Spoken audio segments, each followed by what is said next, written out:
Hello, hello, hello, and welcome to another edition of the Kings of Anglia Fan Social. I'm your host, as ever, Ross. I'm joined by Dazza, Seggs, and Liam to discuss a very crazy week at town. Of course, Paul Cook was sacked on Saturday. We then lost a miserable game at Charlton. And then also, we've got to look forward to a game against Wigan this Saturday. Of course, it was going to be dubbed the Liam Richardson Paul Cook derby, but for obvious reasons, it won't happen like that. So it'll be John McGreal in charge. We've got a lot to discuss. Let's get right into it then. Let's not muck about. Dazza, let's bring you in first, my friend. Thanks for joining me as ever. Pleasure. You were in the posh seats, the I director's was. box, the heated seats at Charlton. Yeah. What like? Ignore the game. I'm sure that was rubbish. But how was that? And welcome back to the show. Yeah. Thanks. Hello, everyone.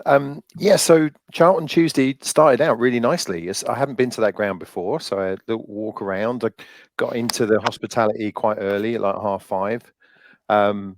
Looked around the pitch. It's all a really nice stadium, isn't it? And then the food was really good, mushroom soup. And then I had my favourite pork belly, and they got the crackling really crispy, so that was really good. And then a nice apple crumble and custard. So it was all good. I was on table 22, which is my lucky number. So I was giving my guests who are Charlton fans, I was giving them a bit of grief that, it's written in the stars, you're going to get spanked tonight. And then saw the lineup. That will look pretty good. But yeah, in the seats, I trotted down the seats, and they're all padded and very nice and really good view right on the on the halfway line.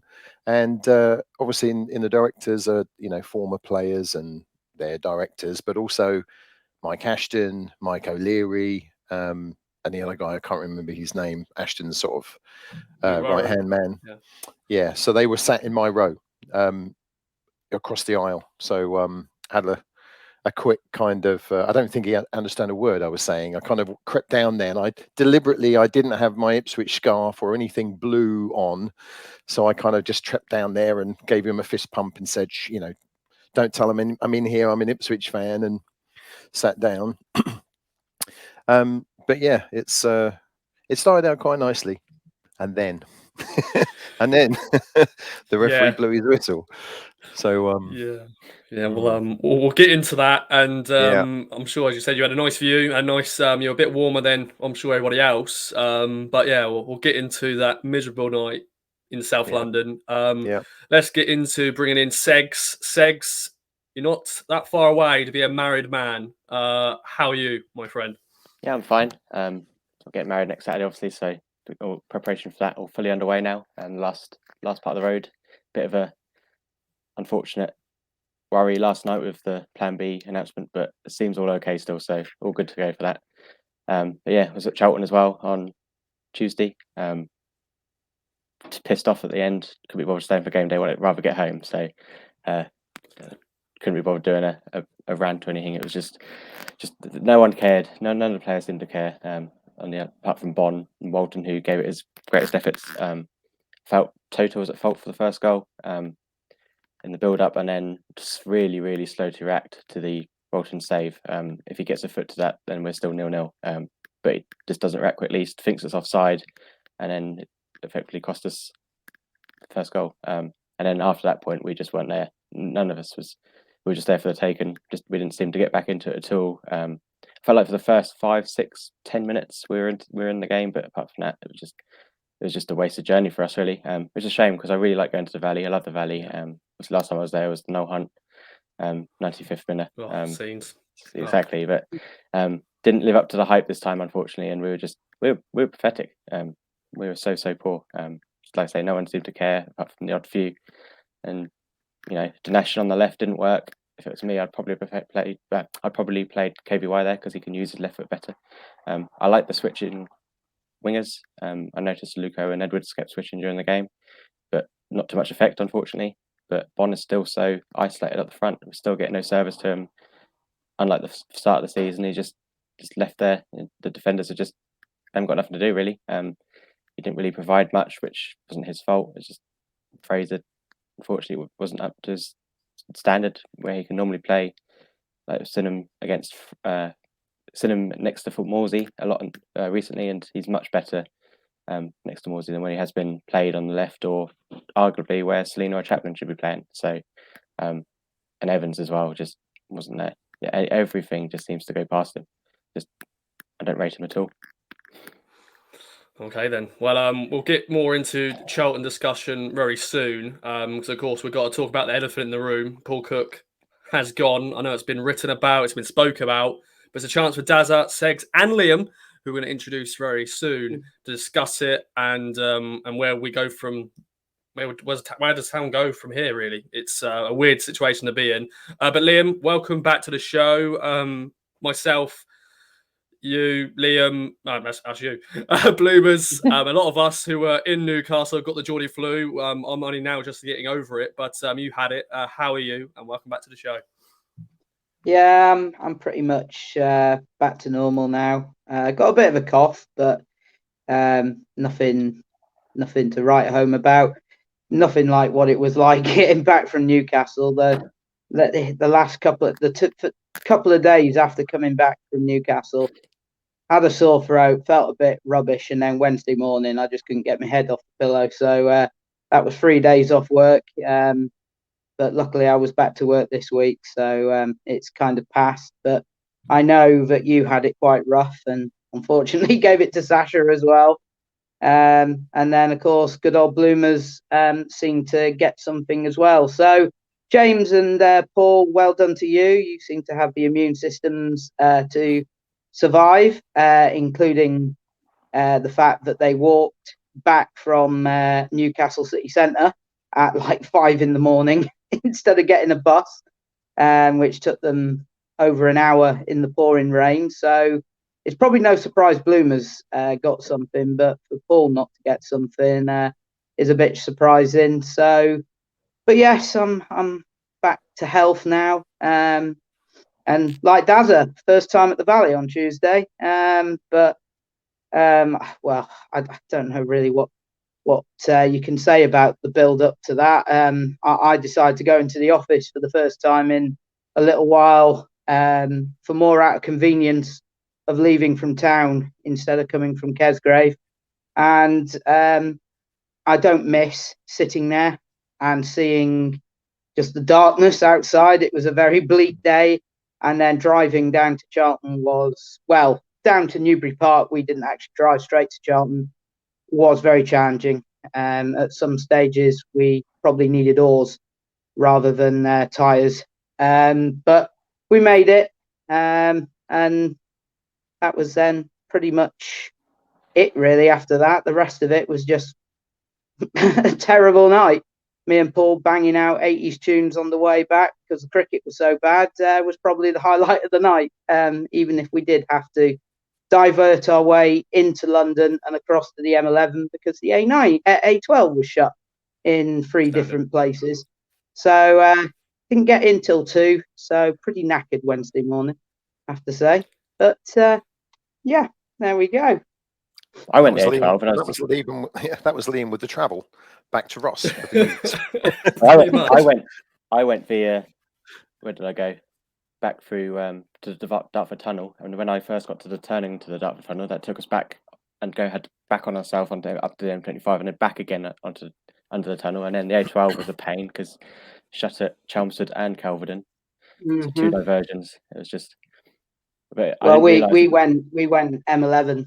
And all right, boys. I don't think the listeners care, to be honest. I think it just made the night even worse, didn't it? Yeah, pretty much. Yeah, when you just know when you see a sign that's saying closed here, and you're just like, yeah, not getting in until the early hours. It just makes it worse, don't it? We made it back midnight though, so that wasn't too bad. That's not too bad. But anyway, let's move on to, as I said, the elephant in the room. Paul Cook has gone. We discussed about a couple of weeks ago, maybe a month ago, how long has he got left? Because it was a bleak start to the season, miserable runs and all that. But look, a lot of goals scored, entertaining football, but conceding a lot of goals and some bad results here and there. But Dazza, it was a shocking announcement on Saturday. What's your thoughts? And yeah, it was a surprise. Yeah, it was a shock. Not a surprise, but a shock that they'd acted at this point It's very un-Ipswich-like. We normally wait till it's far too late, and then then we act. So this is and it's a real signal of what the owners are here to do. They're not here to take a long time to get success. They're here to get success, and the momentum was not going the right way, was it? With Paul, he obviously started slowly. We've all talked about the slow start, but then I think we went 8-9 games where we were winning, drawing. We were putting. I think we averaged 2 points, which is what you need. But then, then we've hit another dip again and can't score and aren't creating chances and are losing. And I mean, I think all three of us went to Sunderland, and we should have won that game. We were better than Sunderland. Sunderland were really poor, but we didn't. And we didn't win. And things like that just kept going. So it's interesting now. I think the sacking now means the club, the owners are definitely going to be appointing someone to get us promoted this season. Because if they'd have waited till February and then sacked him, then we're looking at an appointment for someone to come in for next season. But it's a positive move. Let's look at it like that. It's a positive move to try and still make the most of every opportunity this season. Give the new manager a chance for a transfer window, but but who's available and who's going to come on? It's it's a real. I was going to, as I left Charlton on Tuesday, Ashton and O'Leary was sat there, and I wanted just to chat to them, no abuse or anything, just to chat to them and just say, look, good luck in appointing the next guy, because there's a lot of work to do. But they were just sat there, just staring at the floor. So they hadn't. If it had looked my way or something, I would have caught his eye. But no, they were just sat there while everyone was streaming out. So I didn't get that opportunity. I did speak to Danassian. Sorry, I keep saying his name wrong. He was waiting by the coach, so I went and had a chat with him. And he said, look, we'll get there. We'll there's a lot of work to do, but we'll get there. So I said, look, we're all behind you, and gave him a fist pump and left, which was not obviously what some other fans decided to do after the game, who'd been drinking all afternoon, and some very angry young men there who've got some problems they need to resolve. Bloomers. Yeah. Passionate boy is. Yeah. So a shock, and it's who's going to come in now? I'm guessing it's going to be someone in probably the next week or two. Even we may not know till after all the Christmas games, perhaps. But there's a lot of pressure on them. Whoever comes in now, that promotion this season is what they're here to do, not a building thing. It's playoffs this season and a push for promotion. So there's a lot to go on over the next few weeks. It's going to be interesting. Very interesting indeed. And we'll get on to all the managers that has been linked, and well, there's some names there that I'm a bit worried about, but we'll get into that. Seggs, what was your reaction on Saturday evening seeing Paul Cook's been sacked? What was your feeling and position really when on Paul Cook? Do you think that was the right decision? So I was a bit shocked, disappointed. I wanted Paul Cook from the start. Been calling for Paul Cook ever since we were calling Lambert out. So it's kind of, I was one of his guys, let's say. Really sort of supported him and wanted it to go well for him. So when I saw that news, wasn't surprised, because it hasn't been going well. The start of the season didn't go the way we wanted it to. We've sort of been on the back foot ever since then, really. Like Dazza said, we had the good results in sort of September, October, apart from the Plymouth and the it would just be Plymouth, wouldn't it? I think the Plymouth result. Obviously, the Plymouth result wasn't the one that we sort of look back on at that time. I think, but again, if we had Burns fit then, or he wasn't ill, and Donation fit as well, that could have gone different ways. So that was just unfortunate. But sort of until the Wigan game, we were sort of getting back on track, sort of getting results that we needed to, and then it just went downhill again. Like the Sunderland game was poor. Well, it wasn't poor. It was poor result. Sorry, we played well, should have won. It was the Rotherham game that was poor, which was we just didn't seem up for it at all, like the other night, really. So I'm not not surprised, let's say, but just shocked and disappointed. But then sort of going back to Charlton again, you can kind of see why we are where we are. We just look a mess, and I think that's what happens when you've got a striker doing your defensive coaching, and other coaches who aren't experienced enough. Unfortunately, because the coaching that we had there were just not amateurs, let's say, but they were people who haven't had much experience in the coaching roles, and unfortunately, I think that's cost us to some extent this season under Cook. If it had brought in an assistant, maybe we might be thinking differently.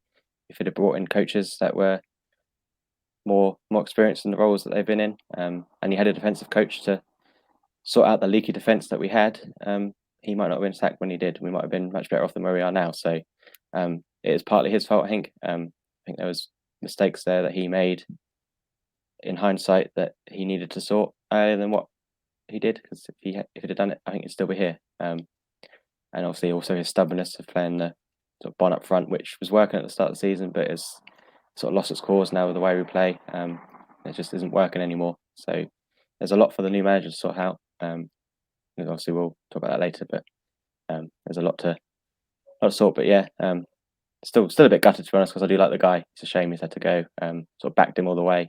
I wasn't calling for him out yet. I thought there's still time. I mean, his track record shows he does make poor starts to seasons, but it picks up. And you look at Bolton last season as well, who had a really poor start to season. They still got promoted. I could have seen us under Cook, but we shall see.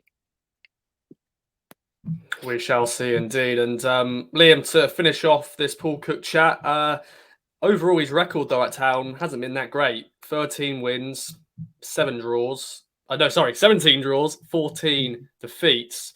Of course, last season we were 1 point off the playoffs, although we were not playing that well either way. So it's just one of those things. But what is your reaction? What's your thoughts? And round up nicely on the Paul Cook chat. Well, I mean, I rounded off game day on Tuesday night saying, where do we go from here? And I think that's the key point with this decision, really, in the fact that if we look 12 months ago, none of us sat here and were happy with Paul Lambert. And we wanted Lambert out. And of course, it happened in conjunction with the takeover. But apart from a bit of noise on social media, and there were a few people who were turning. And look, he had deficiencies. I think the 4-2-3-1, which is his bread and butter. But I think the fact that he was wedded to playing that system when he didn't have the pieces to play it properly, I think that's what has kind of cost him, in the fact that the two fullbacks that we would require to play that system need to be attacking. And he quickly had to bring in Danassian, who's done brilliantly. I haven't got any issues with Danassian, but the thing was, Danassian had to come in to give us some solidity because we were leaking goals in those first few weeks of the season. But we had a decent balance because we had Coulson and Penny on the other side. Penny's probably turned out to be the player that I think most people probably expected him to be. He was brought in, I think, as backup, and to be fair, he's decent going forward, but defensively has a lot of issues. And of course, on the right side, Danassian did a great job. And then obviously KVY got fit, came back in, great game at Wickham. But I think the fact that we didn't have those attacking fullbacks near the end, we were far too narrow. We didn't have any width. We were trying to go down the centre, and teams were just finding it too predictable to defend against us. I agree with Dazza in the fact that the Sunderland game, we should have battered them. I mean, they hardly had a kick in towards our goal in anger, to be honest, until Walton's probably only mistake of the season so far in trying to come and claim that cross. I'm a bit shocked. Really, it may have come, and it probably would have come around this period if it had kept going the way it was. But for me, I think the timing of it is a little bit early. I think there was still opportunity to potentially turn things around. But as people have already said, as the boys have kind of coined it, we're kind of now in life support kind of period now for any opportunity of promotion. The season is it's just hanging now by a thread. But there wasn't that clamour for him to be sacked. There wasn't hordes and hordes of people. And I mean, I remember this 12 months ago, we were calling for Lambert ages and ages. And obviously, eventually it happened. But we haven't had people vociferously coming out and saying Cook out. There have been a few, but not. It's been a very polarised fan base, I think. So it shocked me a little bit. It's been a lot of booing, hasn't there? Over the last sort of 3, 4, 5 games, booing. Like we beat Crewe and got booed. So that doesn't help, does it? The board listen to things like that, don't they? So, I think it's the first time as a fan I haven't heard the fans chant Cook out, for example. It's had Jim out, Keane out, Jewel out, Mick out, all those kind of. I haven't heard it, didn't hear it under Cook at all. So that's quite a. You could just see how quick it's been. But I mean, the thing is that I said it on game day on Tuesday. Where do we go from here? Because we didn't know, there wasn't that massive wave behind Cook being called out. It was very much a few dissenting voices. Some of the crowd at home games have been booing, but there wasn't an absolute campaign. And I know we're going to talk about it a bit later, but down the line, there isn't someone who I would look at who I'd go, you know what, good decision, we'll get this bloke in. I just don't know who I would like to see take over the football club, and that's where it sits a bit uneasy with me, because with Cook going, because there isn't that absolute man that I would look at and go, yeah, pick him. So I really don't know where we go. One of the things I was surprised about was, you got the official line that there is no one lined up at the moment from Ashton. And I thought, nah, they'll have someone. Someone will be lined up. They'll announce someone. There'll have been some premium, some talks. It didn't seem like a very well managed thing to do, just to sack the manager and then start looking. So which seems to be at this point what's happening. So that was a surprise as well, that we're probably, McGreal's going to be at the helm for this weekend, probably the Barrow game, and then maybe even the and those games at Christmas. I'm going to be there for the Wycombe game, but dearie me, I hope fans are in the Christmas spirit and decide to do their job as a supporter and get behind the team and support the team, and they don't all turn up full of hostility and anger and frustration like we've seen already, because that's not what we need. So I think that's the other point, isn't it? That we're in this really, really precarious position. I mean, would we be any worse off of having kept Cook than what we're in now? We've got an interim manager. We had that performance on Tuesday night. Playoffs continue to move away. I mean, at the end of the day, maybe Cook wouldn't have got a response from them. But for me, the only game that I attended where I left going, that is dire, was Rotherham. All of the other games that we played in that period where we suddenly started dipping form after Wycombe, we deserved to win some of them, and we just didn't take the chances that we had, and defensive deficiencies again cost us. But I wouldn't say that the football was terrible. So I think, and again, so carry on. Go on, Seggs. So I think if Cook was in charge on Tuesday, we'd have had a much better performance out of them than what we would have done, than what we had. And that's the thing. We're getting further away now, whatever's happened. So, but it does beg you the question, though, about was Cook. I mean, we read all of that at the time when the takeover happened. Cook was the man the new owners wanted, but suddenly, was he?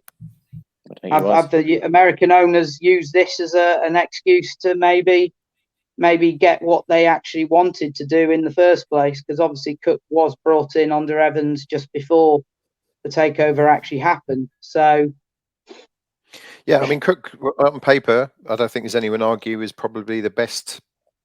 You know, on paper, had the best CV, promotions from that league. You know, available. Him not getting Richardson has clearly been a massive, you know, gap in his skill set as a manager. You know, there's most of them. You know, Mick has taken Terry O'Connor everywhere he's gone, and obviously, famously, oh my God, my mind's just gone blank. Clough and Peter, what's his name? Peter Bennett? No, Taylor. Peter Taylor, yeah.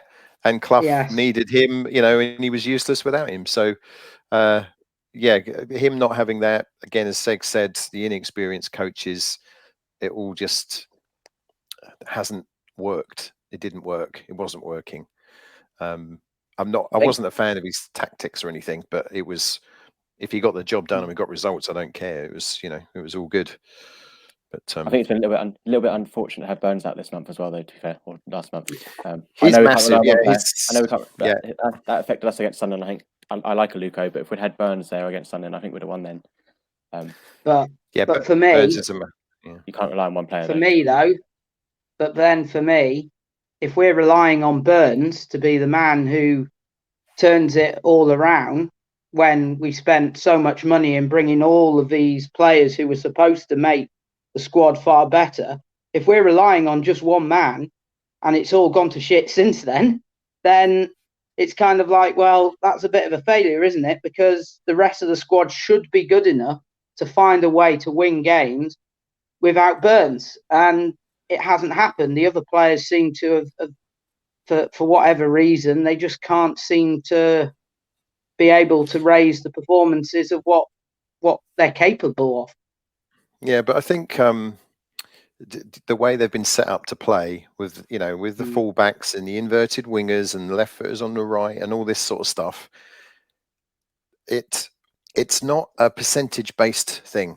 It's we're trying to score like a really perfect goal every time, you know, and the Sunderland game was a massive example of that, of how many times we were just on the 18-yard box trying to do Selena and Edwards and, you know, Evans and whoever, you know, and Aluko, all trying to do these little flicks and turns, and just this, it had to be perfect to score because there's only ever one person in the box, which I hate. So yeah, you know, I know, you know, perhaps it's, you know, too up front and all this sort of jazz, but if you're going to have this way that he wanted to play, and this is where Burns was perfect, when you've got the midfielders that were going to get forward, then that works. But we had loads of number 10s who weren't running on, and everything needs to be perfect. The cross needs to be perfect because Bon is there with 3 defenders around him.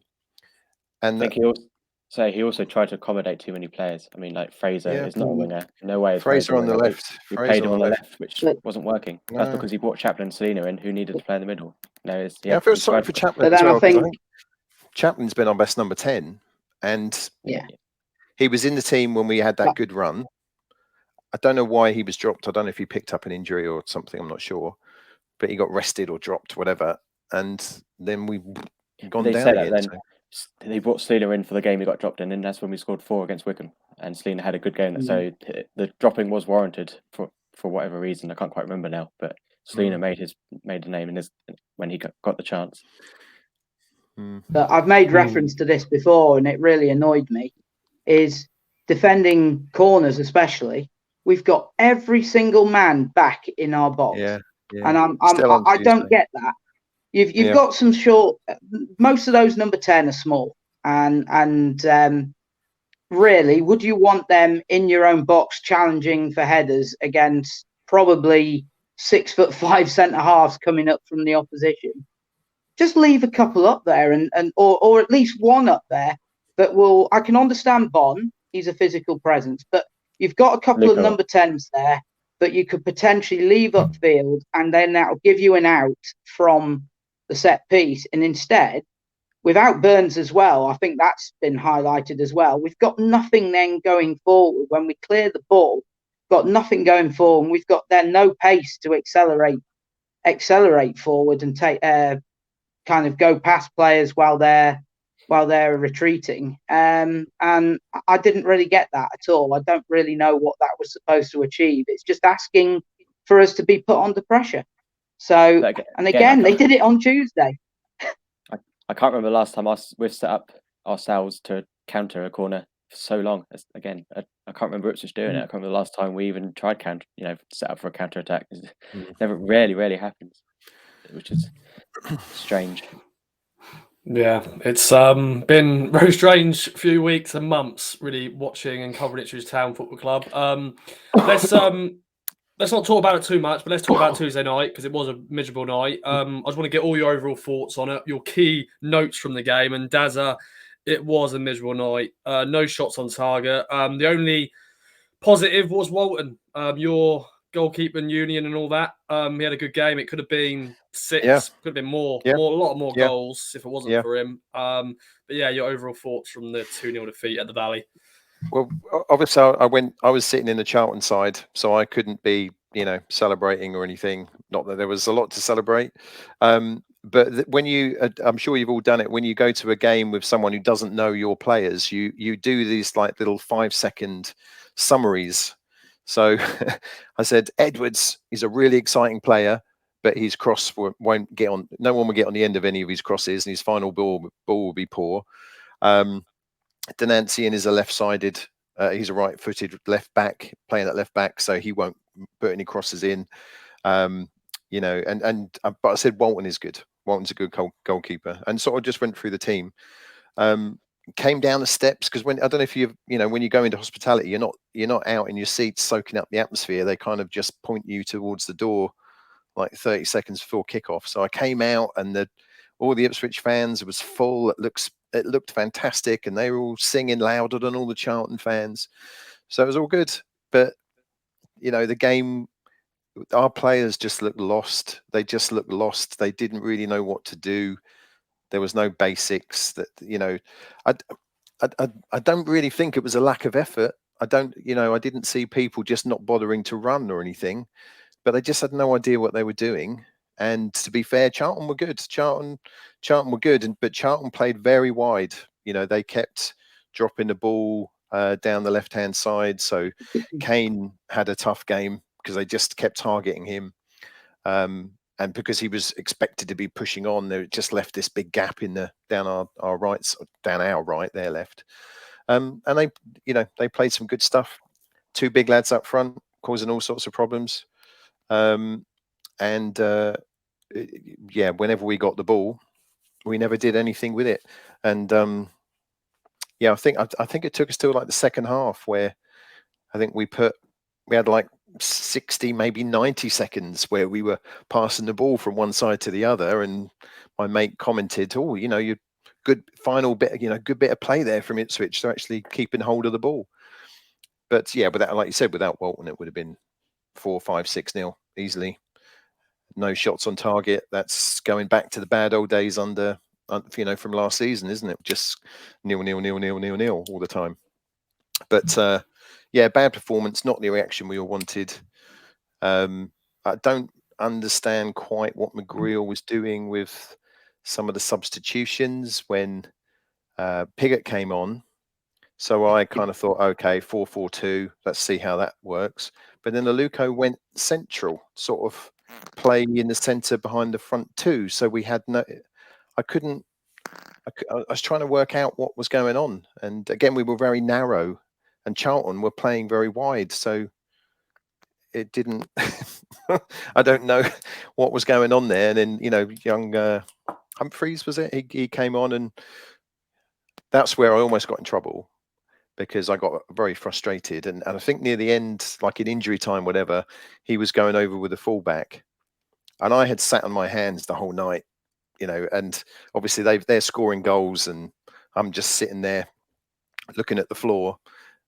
And Humphreys, I think, chased one of their players, and I'm told he clipped his ankle, but all I saw was the defender just throw himself in the air like this big swan dive, and I couldn't help myself, and I was like stood up and was like, ref, that's a joke, embarrassing.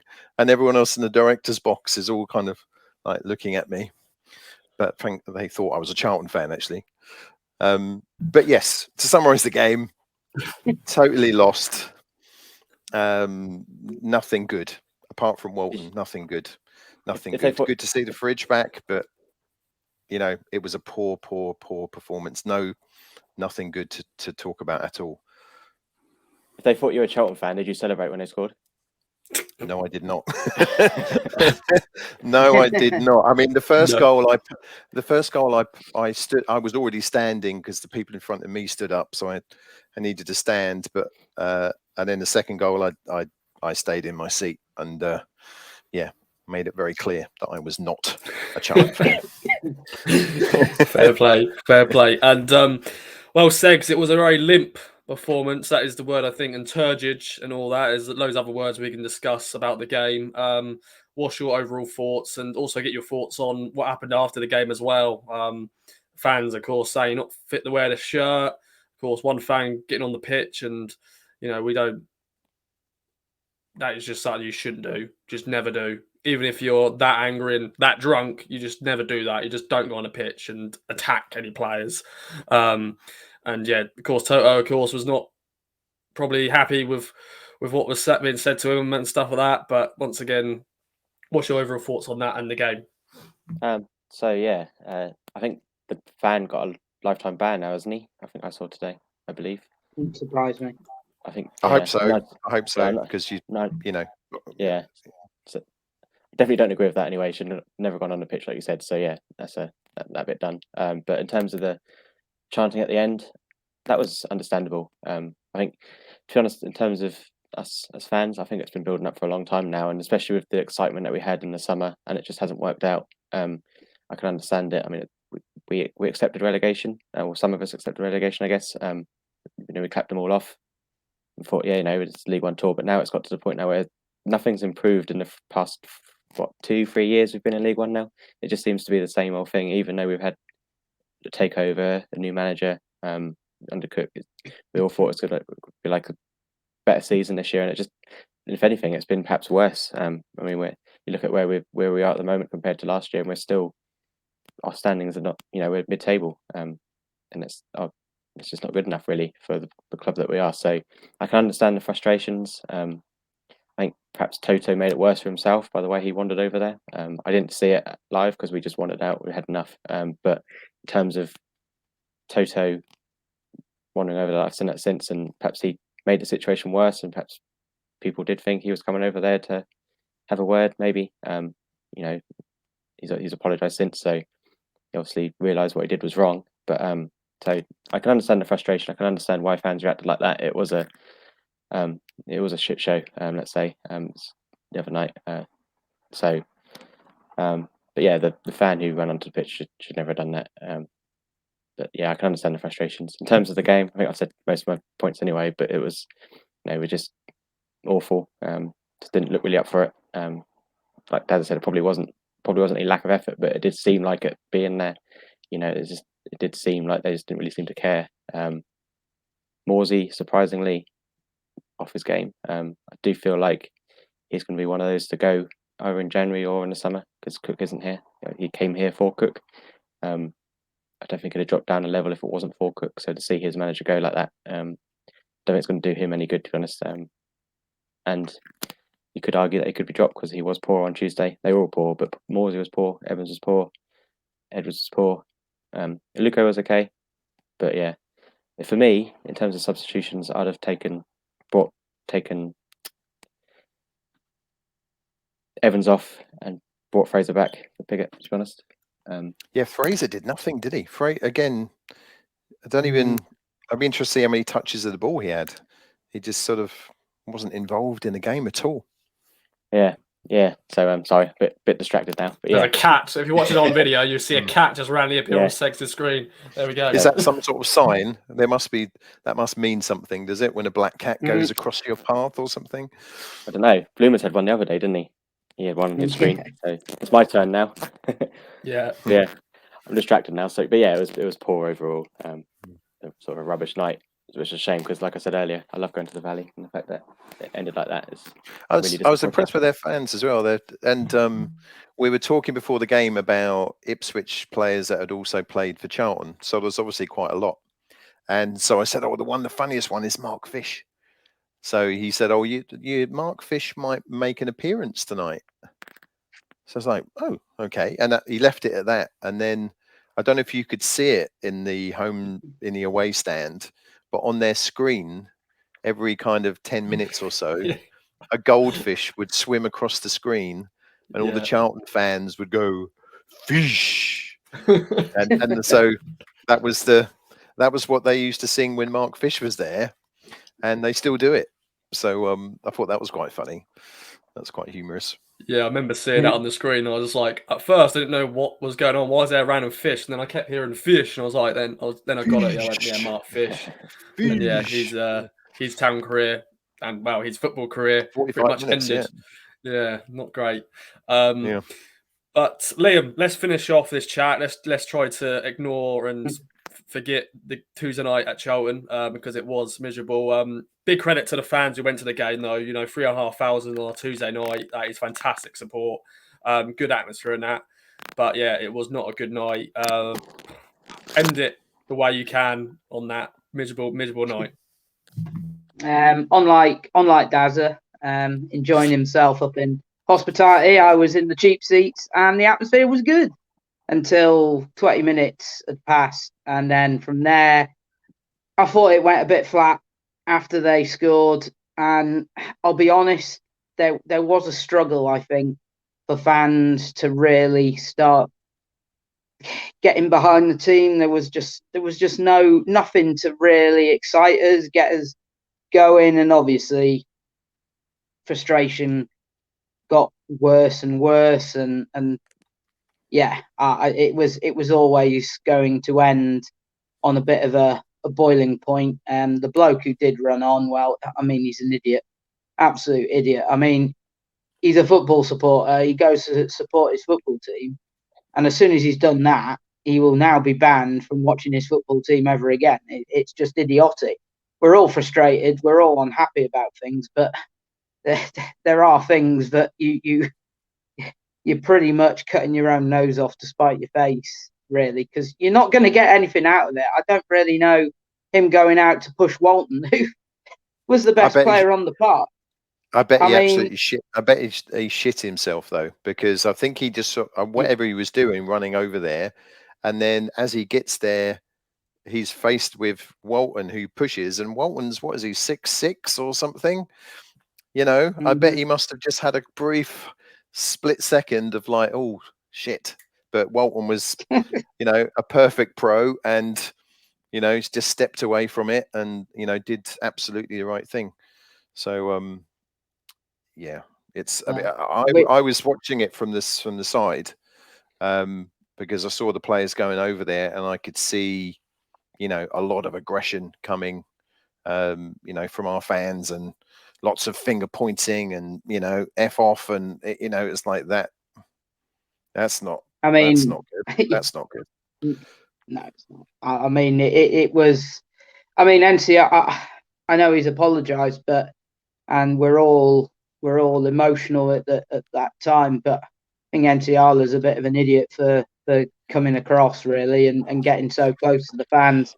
I mean, originally we thought that there may have been some racial connotation, but obviously there wasn't, and he's just reacted. And to be honest, Toto, all the abuse that the players were getting was pretty much merited. I mean, it was a shocker, and I'm sure they put up with worse things in their career than some fans maybe swearing a little bit. Which was why we thought it might have been racial, because clearly he was angered by something that forced him over to confront the fans. But it doesn't surprise me seeing Bloomers at the front at the front of the queue, though. That's the third time now I've seen him run to the front of a stand. At Portsmouth, when we actually won 4-0, he was down at the front celebrating, and obviously you got him at Wycombe at the front there. So it doesn't surprise me seeing him right down at the front venting his anger. He is quite an emotional man. He was the one who threw his scarf. When I watched the video back, you could see him actually throwing his scarf. So it was Walton well, trying he to give did. the Yeah, scarf he's back. lucky to get that back, to be honest. Yeah. But I mean, overall, I mean, there's nothing much else you can really say about the game. We were second to every ball. I mean, Morsey was brought in to be the kind of ball breaker in midfield, the guy who's going to put his foot in and get the ball back and start attacks. That kind of almost like Roy Keane type player. That he may not be the easy on the eye footballer, but he'll do the dirty work. But I mean, he hardly put a foot in, and every time he would, he fouls his man. Evans, and I thought this for a little while, is weak in the tackle. He doesn't seem to be particularly combative either, and that's been for a while. That wasn't just on Tuesday night. And then defensively, I mean, McGreal's setup, I understand why it was the same setup on the Cook, which is why I question, obviously, getting rid of Cook when you had this game so quick afterwards. Would we have been better off even just keeping Cook? McGreal didn't have any time to really do any changes, but the fullbacks were getting murdered, doubled up every time. And it was like the parting of the Red Sea for the centre halves. I mean, Edmondson is a great player, and he is someone we have to make sure we can try and keep. But I mean, the amount of space Charlton were getting, it was like the parting of the Red Sea. Just him and Nsiala were just opening up and just basically saying to them, here you go, straight through, and having to rely on Walton to keep us in the game for a long period. So, and then obviously there was nothing up front. But I mean, with Charlton, when they played the ball forward, you look at the strikers and they're ahead of our defenders and they're picking up the ball and they're giving Charlton an opportunity to build an attack. Whereas when we go forward, we don't use any of the three behind. It's been like that though for a while, even on the Cup. It's very much long ball, Bon, hope he can take it down or knock it back, and then we build with the three behind Bon. But that can only sustain for so long because teams will catch up on it, and as they have, Bon hardly had a win all night. And so the ball just kept coming back. There was no focal point as such, and I feel sorry for Bon because he works hard. I don't know if it's fatigue or the amount of games he's played, but he's not as I suppose as a nuisance as he was earlier in the season. Maybe the energy levels are a little bit lower now, so the amount of chasing that he was doing at the start of the season isn't sustainable now. But it was just, yeah, it was disjointed from the start, and yeah. I think Bon, I still really like Bon, but if you're a striker who you know that when the midfielders have got the ball, they're not going to pass it to you, then you stop making runs. Mm-hmm. And when Wes is there, he knows that Wes is going to get the ball. He's going to beat his man, and then he's going to look to find him. When Aluko, a left footer playing on the right, gets the ball, he's going to stop, cut inside. The defender's then got a chance to set himself, and then he'll cross it. And the same on the left hand side when Edwards gets there. So that's why I'd like them changing. They switched. Absolutely, yeah. I mean, you're absolutely right, Swit. I noticed that as well. They were changing, but I think that was from like corners and things where they found themselves in that position, so they stayed there for a few minutes, and then from a next dead ball they switched back again. But I'd love to see Edwards on the right. I would, perhaps it's just a bit simple, but I want right footers on the right and left footers on the left. It's a more natural, balanced way of playing. But I think it goes back to what you said at the beginning, though, of this part about that it probably wasn't a lack of effort. It just wasn't happening. They just didn't know what they were doing. And No. I think the thing that summed it up, I think, was it first half? Or no, it was second half, and they were attacking towards us. Fraser's got space, and he's almost seen Edwards make a move. He's got Bonn in the centre who's trying to manoeuvre the centre half. And he suddenly plays this intricate little ball in between the centre half and the fullback. And Edwards had stopped his run. And so all of a sudden, the ball's just aimlessly run into the penalty area. And it's just that they're not on the same wavelength. And I think that's contributed to Bonn. I think obviously Burns and him have a great understanding, but there's no partnerships other than that one. Everyone else, it's they're good players. They wouldn't be at Town. I mean, Fraser has got great stats. The amount of assists he's had from his time at MK Dons and Burt, but it just doesn't seem to be happening. And I just don't know how you. And I mean, the substitutions. I mean, Piggott. I think he was brought on in the 10 originally, and then him and Bonn are kind of switching. One goes, because I don't think it was a 4-4-2 straight off the cuff. But then then 4-4-2, I don't think 4-4-2 works. It's very, very rigid again. So, which is why I would prefer maybe them playing 3 at the back with 2 wing backs. But that's a different discussion for another day. But I think people calling for 2 strikers and just going 4-4-2, it's not going to fix anything. I think that's far too basic. I think there are much more fundamental issues with Town at the moment than just adding an extra striker. Humphreys, I mean, he's not on to a winner there, is he? Really, he's been brought on to give a bit. We did it right, to be honest. No, I thought he did all right, but I mean, he's not really been on. He's not on to a winner, is he? He's been brought on, and just kind of said, look, go and have a run around, try and do your best, see if you can. There was still 1-0, was there, at that point? Still 1-0 at that point. But in some ways, it might have been nicer for him to stay on the bench and not actually be part of the rest of the shambles that had played for the rest of that 90 minutes.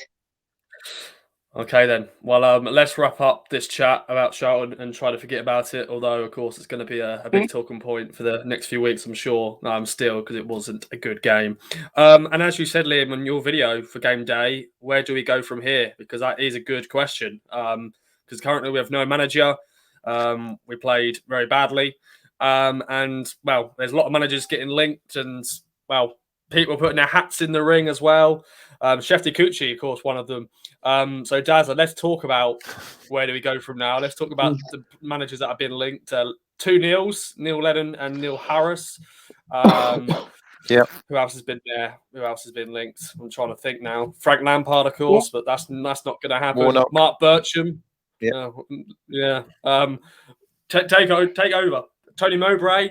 What do you reckon there, my friend? Yeah, I mean, there's a lot of hopeful names. There's a lot of names who probably would do a good job, but fans don't seem to like them. I mean, I know that Neil Harris has been bounded around on Twitter during the day today, and he obviously has some fans. But I know, Matt is a big fan of Neil Harris. He obviously knows a lot about football because he bought Bart over to Millwall, so he can spot a good goalkeeper, that's for sure. But as I said earlier, I think the next appointment the expectation is for promotion. So I don't think we're going to see a young manager starting their career or, early or, I think we're going to see someone who has a CV with a promotion on it. Is probably what I think we'll see. I would be read up for Warnock, definitely till the end of the season. That would be fine by me. Mowbray's a pipe dream. He's sitting 4th or 5th in the championship with Blackburn. I'm sure he's settled up there. He's not going to come down to League, switching League One at this point of the season. So yeah, there's a load of names which are no good. But I think anyone who comes in is not going to be some assistant manager of another club, or Chelsea's youth set up. I don't think we'll see anyone like that. I think we just see someone with some sort of proven track record. And what we need is the fans to get behind it and give the guy a chance, not to. If it is someone like Neil Harris, who is there'll be people that like him and maybe more people that don't, because he's not fashionable. That you just got to give the guy a chance and see how it works on the pitch, and if we start playing well and picking up points, because we've got to get out of this league, man. It's this league, and another point is we need to play League One football. We're not playing League One football. We're trying all this tippy tappy, passy, 8 number 10s all lining up, trying to make the perfect pass because they want to get an assist. I want players who want to be in the end of it and are just going to, cross the ball and have some people with pace and power to get on the end of it. If you look at Rotherham, right? Rotherham should be, the blueprint. How do you win League One football matches? Look at Rotherham. Because they win League One football matches every other year, because they're in the Championship for a year. But from a League One perspective, they win games, and they've got 2 guys up front, and they cross the ball, and they win games. And and since Lambert's come along, since we've been relegated, Lambert tried to play one up front and this tippy tappy pass. It doesn't work in League One. It might work in August when the grass is perfect and there's no wind and everyone's warm, but December, January, February, windy, muddy. You got to just play some bit of percentage football, really. Which he played in Germany, right? Big clubs. So yeah, but we need to play League One football, and so it's I'm up for that. Let's just change it. I'm not interested in trying to be Barcelona with that style of football. We can't do that. We're not going to do that, and it's not going to get us promoted. It's not going to get us promoted. We need to be hard to beat and create chances with men in the box. That's what we need. It's not rocket science. As what did he say, Paolo Di Canio? It's a League One. League One. Someone clip that up, please. Someone clip that up there. Who's watching this? Or I'll clip it up myself. But Seggs, over to you. What sort of manager are you looking for? Who would you like to get appointed? The names that have been out there at the moment. What's your thoughts on that? Sheffield Kucci would be, that's a fanfare sort of appointment, because but then he hasn't had a job in English football, so that would be a very big risk. But what are you thinking at the moment? If you look at the players out of manager, look at the managers out of management at the moment, the one that excites me most is still Paul Cook. So we signed Paul Cook with a decent coaching staff behind him and a decent assistant manager. We might be onto something there. But yeah, that's obviously done and dusted now, so we can't go back to that. Hang on. Just gonna pull my lead. Anyway, so yeah. But in terms of the managers we've been linked with, there's I would like Mowbray, but he's never going to come here.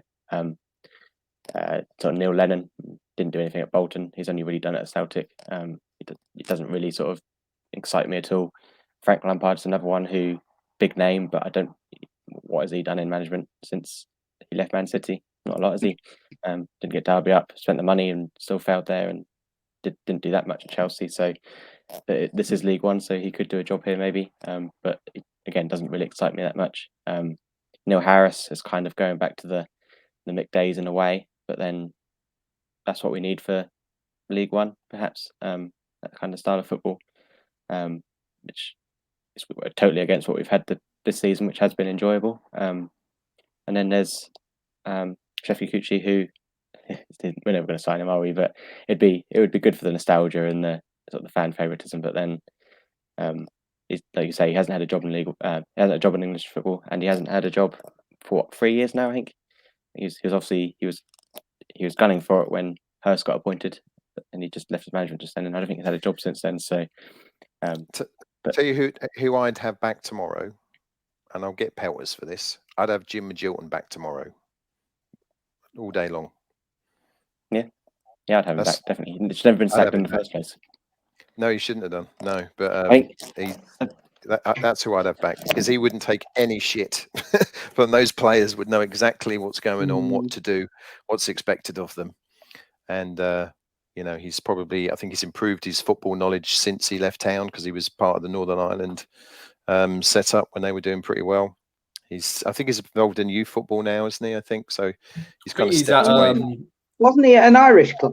I'm sure he's at an so. Irish club, isn't he? So. Was it Shamrock Rovers? No. He's gone. Let me quickly look. I tried to call him out on Twitter today, but I think he's come off Twitter. So yes. Well, he was at Dundalk, but he stepped down as a sport. Yeah, but I'm pretty sure he's in the he's doing like under 18s Northern Ireland youth development or something for Northern Ireland football. Yeah, he was at one stage. I think he left them. Oh, is he? Right. Well, anyway, I'd have him back. It won't happen, because I don't think the new ownership is going to show any nostalgia towards any Ipswich players. It's all about the future. So that would never happen. But if they suddenly announce Jim Gilton, I'd be very happy. And Seggs, anything else, or should we move on to Liam? No, I was going to say, I think it depends what the owners want, really. If they want to save the season, get promotion, then there's only one man for the job. I detest him, I hate him, but I think he's available. And if it's the case that we're going to save this season, get Neil Warnock in for the end of the season, see what he can do, see if he can get us up there. I can't stand him, but I think if that's what the owners want, then that's what we've got to do. I think. You can't stand Neil Warnock. Why don't you like him? I don't know. He's tosser, any, but I'm not going into that too much. But yeah, it's official. Yeah. So yeah, but in terms of football, he will be probably the man for the job at the moment.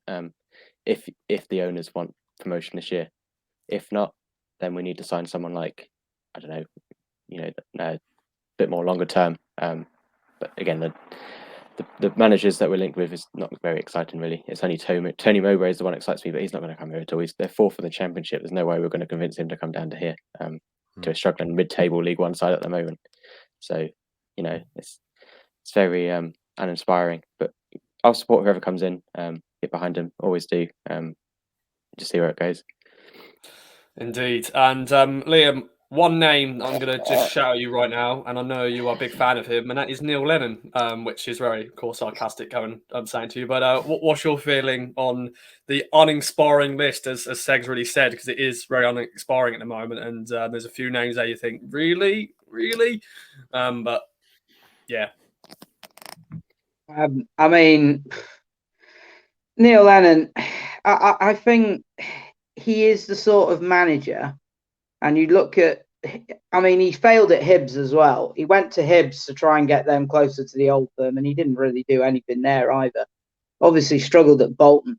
I think he's the sort of bloke that he was such a Celtic man, and he knew how Celtic played, that he was so successful at Celtic because of that. And he was successful to an extent in his second spell there. Although he did fail when he had pretty much an open goal to become immortal in Celtic fans' eyes by winning 10 in a row. But I think he was just suited to Celtic because he knows that club inside out. I think going to other clubs, his record isn't great. So it's a no from me on that one. Plus, I don't really like him as a person, and that would go for John Terry as well. I would keep him as far away as possible. I mean, to be honest, I would say screw promotion, screw the season. I just want to get a signed photo from a bum bag, basically. That if Neil Warnock comes in, I don't care about the rest of it. I just want to be at the side of the pitch and get a signed photo from his little bum bag. It's a difficult one because I don't know. It really depends on what the owners want to do here, and this is going back to Cook and this whole. This is a project, and we were told that this will be a project, and they've sacked Cook less than 4 months into the project. I mean, I'm just going to forget the first period up to the end of last season because it was a completely different squad. Some people have put more weight on that than others. But as soon as he got his players, got all the change he wanted in the summer, we were told this is a project, and he's gone within probably 4 months of this project. So now the question is, what is it now the American owners want to do? And obviously Dazza said it about if promotion is the way forward. How do they want to do that? Are they going to go for a short-term fix, get someone like Warnock in to get them up and get us out of here, and then appoint someone in the summer?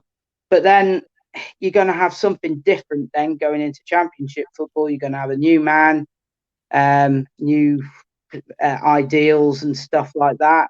There's so much uncertainty, and this is why, going right back to the very beginning with Cook, I just don't know where we go from here. It's just a little bit like, do we go short term, get ourselves out, or do we try and build something and go with maybe someone who has a more longer term philosophy and kind of way of getting the club moving forward?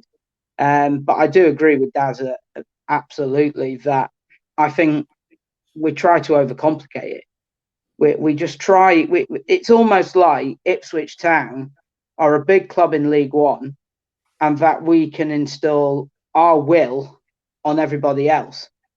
And yet it hasn't worked out like that in 3 seasons now in League One. I think we need to accept that we are where we are. We have got the resources, and we've got potentially the ownership and everything to move forward. But I think for the short term, I think we just need to basically drop to everybody else's level in this league, and just play it simple, and just try and just win football matches. Just win football matches, get promoted, and then you can start trying to build stuff in the future from there. But I'm like Seggs, there's no one there that absolutely jumps out to me. Neil Harris, yeah, okay, if he's, and I saw Andy Warren had put out that there seems to be a little bit of movement on that, in the fact that there is interest from both sides. So it looks like Harris is definitely a candidate that they're very much interested in. But there's no one that I'm like Seggs. I would, if you're going to go down the nostalgia route, I would go with Tony Mowbray, but he's not going to leave a cushy job at Blackburn. But he's done a brilliant job at, because they've still got those Venkies and are still a bit of a basket case. So, and he's done a great job in turning them around, and actually suddenly they're now looking at the Premier League again. So he's gone. Frank Lampard would be the media circus, wouldn't it? And do Ipswich need a media circus? I don't know if that's going to be the best thing. And I listened to the pod earlier and listened to the discussion around Lampard. Yeah, it's probably a job that might be really suitable for Frank Lampard. But I think Frank Lampard, I don't really know what he wants in his career. It seems to me that I think he thinks that he's now only worthy of a top job, and doesn't look like he may want to slum it lower down and maybe rebuild his career after Derby and Chelsea. So I think that one's definitely a no. I don't think he'll come here. So there's no out and out candidate for me, and that's why I just find it a little bit bizarre that Cook was sacked, really, because we haven't got that clear path of who might take over. If the owners, we haven't mentioned him at all, but if the owners want to go longer term project and want to go down the head coach route, then Liam Manning's the one. Like, for me, really, he knows the club. He's obviously come from our academy, I believe, hasn't he? Knows the club well anyway. So in terms of him, the only trouble with him is he's inexperienced. So there's that issue. But then, so others start off. They have to start out somewhere. So and he's done a decent job at MK Don so far. Indeed. Well, we're getting very much to Oh wow, we're over an hour now into this podcast, so we've got only one more thing really to talk about. Of course, it is Wigan this weekend. John McGreal will be in charge for his second game as interim manager. A lot of talking points will be: will the team be changed? Norwood is back apparently with the first team training, so will he be involved? Do we switch formations? We've had a few more training sessions now for John McGreal to get his vision across basically. Dazza, you're going to be there. Wigan, of course, are currently joint top of the league, of course, goal difference with Rotherham and Wickham. It is going to be a tough game. As I said, it was going to be dubbed the Paul Cook and Liam Richardson derby, the master versus the apprentice, but now it won't be. What do you reckon then? What's your predictions? What are your feelings? It's going to be a tough one up in Wigan, isn't it? We're going to get battered. We're going to get battered. They're playing. Whether they're playing well, I'm not exactly sure because obviously I haven't watched all of their games, but they're getting results, and so they'll be confident. They'll be resilient. If it's not going their way, they'll still stick with it. I looked through their fixture list, and the last 10 games, league and cup, they've won 7, drawn 3, and lost none of the last 10. And that includes some good sides in League One that they've beaten. So their home record's excellent. They obviously have some players that we know about with Will Keane, who are always rated, but he's finally, things are clicking for him. He's banging them in. I'm not sure how many he's scored this season, but it's a few. And last time I checked, it was on 9. Last time I checked, it was on 9. Okay, 9. Well, that's good for November, December, isn't it? So, they're Liam Richardson has probably highlighted that out of the two, maybe he was the one with the talent, and and because he seems to, he saved them last season, didn't he? He took over when Paul Cook left and kept them up with their points deduction and everything, and then this season they're top of the league. So we're in for, we're in for a tough game. We're in for a tough game. So they're probably playing the 4-5-1 is probably better away from home. That's frustrate them. That's get the ball and then counter attack. But yeah, we're still without Burns by the sounds of it. Selena, I'm not sure if he's going to be in or out of the game. Coulson's out. Penny's not fancied. Clement had an injury. It's I would like to see 2 up front. I really would. Does anyone know what McGreal used to play at KOA? Was he 4-3-3, 3-5-2? I don't know what he used to play, but don't know. Yeah. I think don't know. McGreal probably won't rock the boat. 4-2-3-1 was used quite a bit. No. It's Here the we go play. again. There's 4-2-3. It's like in every century has its formation, doesn't it? I think in the 90s this sort of 5-3-2 was a really came over from Italy when Italian football ruled the world, and this sort of we played it for a long time under Burley. We played 5 at the back with Burley and Clapham and Wilness as the wing backs, and McGreal and Venus and Mowbray in the middle. Which has got 2 players up front, so let's play that. But I think we're in for a tough game. The good thing is the pies are excellent at Wigan, so I'm really looking forward to. I might have 2 pies there, so I'm looking forward to the pies. It's a good stadium, should be a good day, and it won't be because we're going to lose. But let's try and enjoy it and sing some songs and have a bit of banter with the Wigan fans and enjoy a very good quality pastry pie. That's what I'm looking forward to. Fair play. Just eat all the pies, enjoy the pies. The game itself could be very Enjoy bad the pies, indeed. yeah. That's the name for the pod. Pretty much enjoy the pies in Wigan. Seggs, well, oh dearie me, this is going to be an interesting game. What do you reckon, and what's your prediction? Any changes for the team for yourself?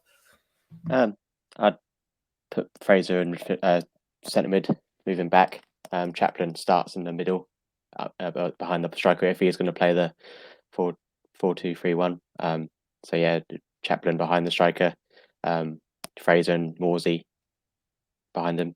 Obviously, I guess you stick with Aluko and Edwards, but it's not very inspiring anymore. Edwards has got all the flair, but he's got no bite. So, and then Aluko as well, who I really like, but I just think he's on the wrong side. He should be on the left, and Edwards should be on the right, like Dazza said earlier. Obviously, Bon up front. I'd like to see 2 up front if we can, but I just can't see it happening. I think he's going to stick to the same formation. KVY, I think, should play on the left, International on the right, which confuses me because I'm pretty sure McGrill played KVY on the left, didn't he, at Colchester?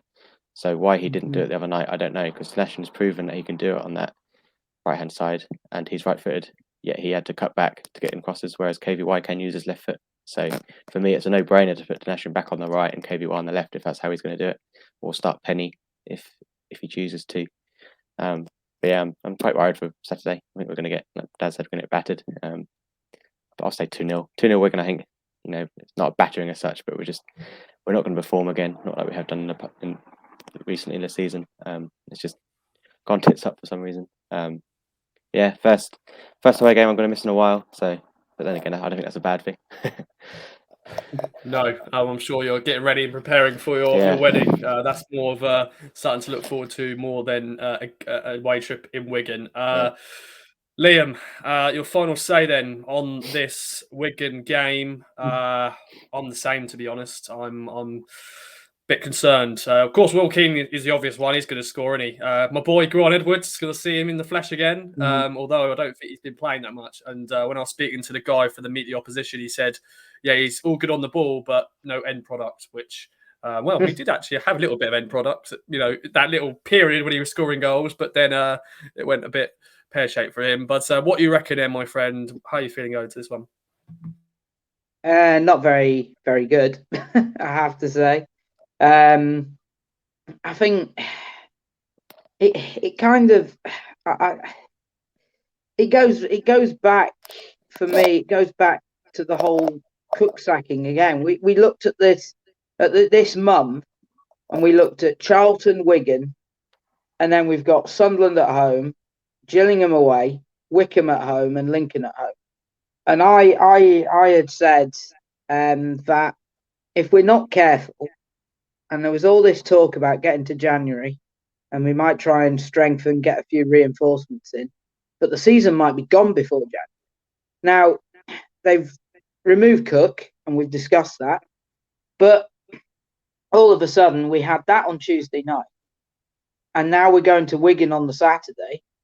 McGreal's hardly had any time on in training to probably do something different, so it'll probably be the same again, same system. There may be a few changes in personnel, but I can't see the system probably changing. And it hasn't been working, and we're playing again another one of the big sides in the league, and really we have to win. We're at that stage now where we have to win these games. It's almost as if now we have to win on Saturday, and then when Sunderland can call in the weekend after, we have to win that. And you'd have no confidence that they're going to do that. And so, like everybody else, I don't think it's going to be a particularly happy day. So I think we'll probably lose. I think Seggs has took the score. I probably would have said. I think it'll probably be 2-0 again. I don't see where our goal is coming from at the moment. So I don't think we'll get on the score sheet. And, well, we may have to rely on Walton again to keep the score down. I don't know. It might be a better, more solid performance. But I've been optimistic pretty much all season so far, and I'm doing absolutely pants in the prediction league. So for me, I'm changing tact and having to go negative because it's more likely going to get me some points. I don't think we'll get battered, but I don't think that we will touch Wigan, to be honest. I think they'll come away with a very comfortable win. So I'm going to say 2-0. And yeah, I just don't see anything changing, really. He can change the personnel, but I don't think the system has worked for a while, and I think it's going to continue to be a struggle until we get the new man, whoever he may be, in and see how we can change it. But I mean, I don't want to be negative, but I just don't see with the gap now to the playoffs and the time that it's going to take for the new manager to get his system and his way of philosophy going forward.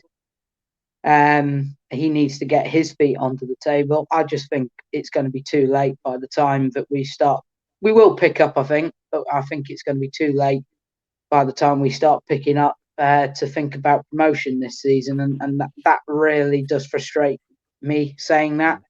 But I would love it if I'm wrong. And I really hope that 6th place is still attainable. But it's getting harder and harder every week. And McGreal he's on to a battering for nothing, really, is he? And he's taking over, but it doesn't seem like he's going to get a tune out of them. So we carry on until the new man comes in, and it's potentially gone by then. So I do think if Norwood comes on or starts, he's going to have a bee in his bonnet, which could be good for Saturday, to be fair. I fancy a red card on the weekend. I think someone's going to get sent off. Ballsy. Yeah. For us or Wigan? No, for us. I think we're going to lose 3-0 and we'll be down to 10. There'll be some frustration, there'll be anger, there'll be something, and there'll be some stupid double yellow or straight red. I can feel it. I can feel it. If it's Morsey, that's probably not a bad thing. We probably would be reasonably happy about him missing a few games the way he's played the last few weeks. He frustrates me with how much he fouls, though. Who? Morsey. I don't mind some of his fouls because a lot of our players are too nice, and so if someone's breaking, you need to foul them. Otherwise, they just go through and you concede a chance. So a lot of his fouls are good fouls. Some of them are unnecessary. Some of them are unnecessary. Maybe. Or the alternative is that you Lee Evans and you don't get near anyone. That's true. And then when someone, that's true. Lee Evans is the Joe Garner of the midfielders, where every time someone comes near him, he just throws himself I can't say it.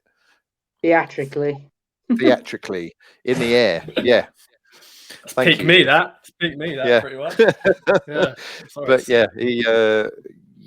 it's an uncle of mine, my uncle Simon, who knows a lot about football, a million times more than I do. He his opinion was we just got too many lightweight number 10 flair players and not enough not enough meat, not enough structure in the team for those players to play off. It's all just a bit fluffy. So I wonder if we would be here. I wonder if we would be here if we had got Crooks in the summer.